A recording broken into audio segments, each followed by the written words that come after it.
చూసే ముందు ఒక లైక్ కొట్టి జై శ్రీరామ్ అని కామెంట్ చేయండి.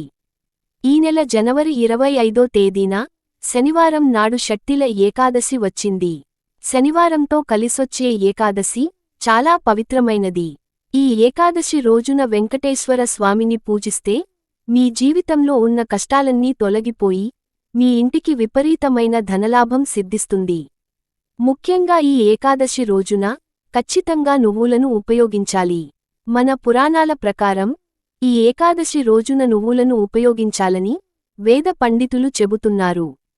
కాబట్టి ఏకాదశి రోజున విష్ణుమూర్తిని ఎలా పూజించాలి, నువ్వులను ఎలా ఉపయోగించాలి అనే విషయాల గురించి ఈ వీడియోలో తెలుసుకుందాం.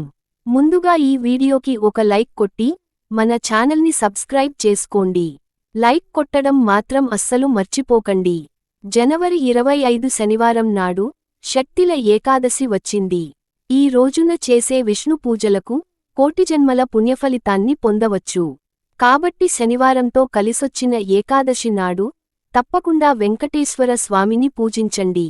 ఈ రోజున పూజ చేసే ఆడవారు తలస్నానం చేసి ఇల్లంతా పసుపు నీళ్లు చల్లుకొని ఇంట్లో వెంకటేశ్వర స్వామికి పూజ చేయాలి. అయితే ఈ ఏకాదశి రోజున స్నానం చేసేటప్పుడు నీటిలో కొన్ని నువ్వులు వేసుకుని స్నానం చేయండి. షట్టిల ఏకాదశి రోజున ఇలా స్నానం చేస్తే జన్మజన్మ దరిద్రాలన్నీ తొలగిపోయి మీ జాతకంలో అదృష్టం కలిసొస్తుంది. జీవితంలో ఆటంకాలు ఎదురవకుండా ఉంటాయి. వెంకటేశ్వర స్వామికి అత్యంత ప్రీతికరమైన వాటిలో తులసి దళాలు ఒకటి. కాబట్టి మీ పూజ గదిలో ఉన్న వెంకటేశ్వర స్వామి పటం ముందు కొన్ని తులసి దళాలను పెట్టి స్వామివారికి దీపారాధన చేయండి. ఈ రోజున నువ్వుల నూనెతోనే దీపారాధన చేయాలి. ముఖ్యంగా వెంకటేశ్వర స్వామి పూజలో ఒక పిండి దీపాన్ని వెలిగిస్తే ఇంకా మంచిది. అప్పుల సమస్యలతో బాధపడేవారు 11 యాలకులను ఒక దారానికి గుచ్చి ఒక యాలకుల మాలను తయారు చేసి ఆ యాలకుల మాలను వెంకటేశ్వర స్వామి పటానికి వేయండి. ఈ రోజున వెంకటేశ్వర స్వామికి యాలకుల మాలను సమర్పిస్తే అప్పుల సమస్యలన్నీ తొలగిపోతాయి. ఇక స్వామివారికి నైవేద్యంగా ఒక బెల్లం ముక్కను నివేదించండి. ఇలా స్వామివారిని పూజించేటప్పుడు ఓం గోవిందాయ నమః అనే మంత్రాన్ని చదువుతూ పూజ చేయండి. చివరగా స్వామివారికి హారతి ఇచ్చి నమస్కారం చేసుకోండి. ఈ విధంగా వెంకటేశ్వర స్వామిని పూజించుకొని ముఖ్యమైన నియమాలను పాటించడం ద్వారా మీ జీవితంలో ఉన్న కష్టాలన్నీ తొలగిపోయి స్వామివారి అనుగ్రహంతో ఐశ్వర్యం సిద్ధిస్తుంది. ఈ షట్టిల ఏకాదశి రోజున నువ్వులను 6 రకాలుగా ఉపయోగించాలట. ఈ 6 విధానాలను ఉపయోగించలేని వారు కనీసం ఏదో ఒక విధానాన్ని పాటించండి. ముందుగా నీళ్లలో కొన్ని నువ్వులను కలిపి స్నానం చేయాలి. అలాగే శరీరానికి నువ్వుల నూనె రాసుకోవాలి. ఇలా స్నానం చేసిన తర్వాత ఖచ్చితంగా కొన్ని నువ్వులను తినాలి. అలాగే నీటిలో కొన్ని నువ్వులు వేసుకొని తాగాలి. నువ్వులతో చేసిన ఆహార పదార్థాలను తినాలి.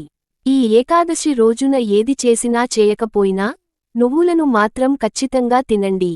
జాతక దోషాలన్నీ తొలగిపోయి అపారమైన సంపద మీ ఇంటికి కలిసొస్తుంది. అలాగే ఈ ఏకాదశి రోజున సాయంత్రం సమయంలో తప్పకుండా తులసిని పూజించాలి.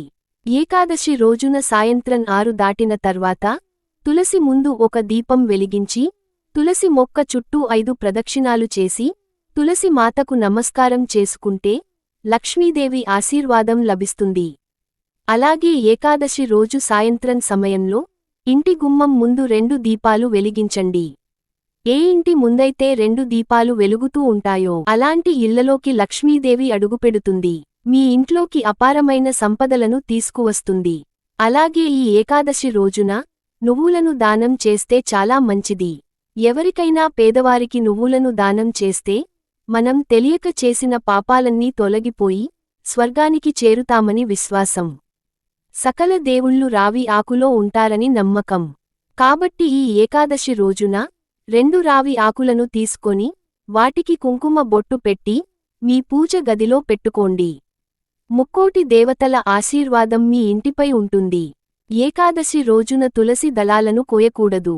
కాబట్టి పూజలో ఉపయోగించే తులసి దళాలను ఒకరోజు ముందుగానే సిద్ధం చేసుకోండి. ఏకాదశి రోజున తలకి నూనె రాయకూడదు. ఏకాదశి రోజున తలకు నూనె పెట్టుకుంటే ఆయుష్షు తగ్గిపోతుందని అంటారు.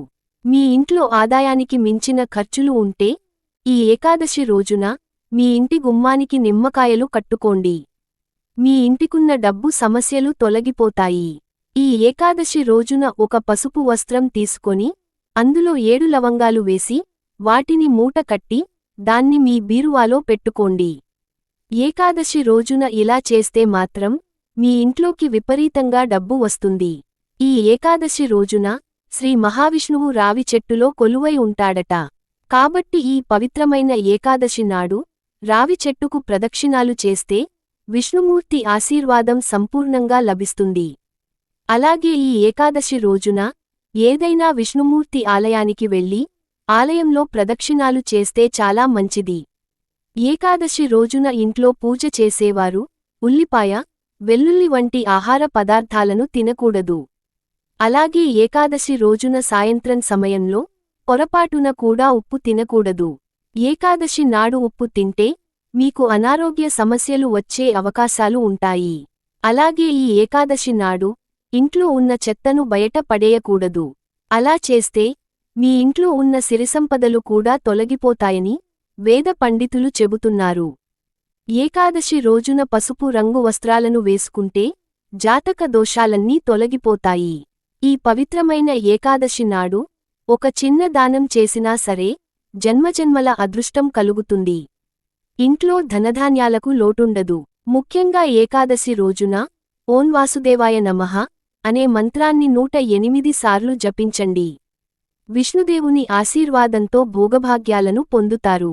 ఏకాదశి రోజున కృష్ణుడికి తామరపూలను సమర్పిస్తే సంతాన ప్రాప్తి కలుగుతుంది. ఈ వీడియో మీకు నచ్చితే లైక్ చేసి సబ్స్క్రైబ్ చేసుకోండి.